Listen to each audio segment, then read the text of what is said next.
నటి శ్రీరెడ్డి గురించి ప్రత్యేకంగా చెప్పాల్సిన పని లేదు. ముఖ్యంగా కాస్టింగ్ కౌచ్ తెలుగు ఇండస్ట్రీలో కూడా ఉందని మొట్టమొదటిసారి ధైర్యంగా చెప్పిన నటి శ్రీరెడ్డి. సినిమాల్లో ఆఫర్లు ఇస్తామని చెప్పి పలువురు మహిళలను లైంగికంగా వాడుకుంటున్నారని ఆమె ఆరోపించింది. దీనిపై ఆమె కొన్ని సాక్ష్యాలను కూడా బయటపెట్టడం అప్పట్లో పెద్ద సంచలనమే సృష్టించింది.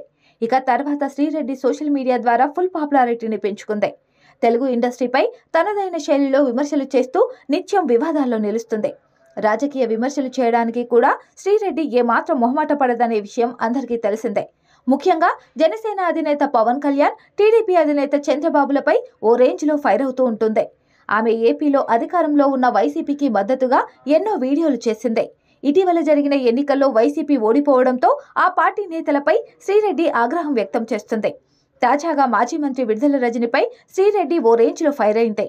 విడుదల రజని లాంటి వారి వల్లే పార్టీకి ఈ దుస్థితి అంటూ శ్రీరెడ్డి వ్యాఖ్యానించారు. అసభ్య పదజాలంతో విడుదల రజనిపై శ్రీరెడ్డి మండిపడ్డారు.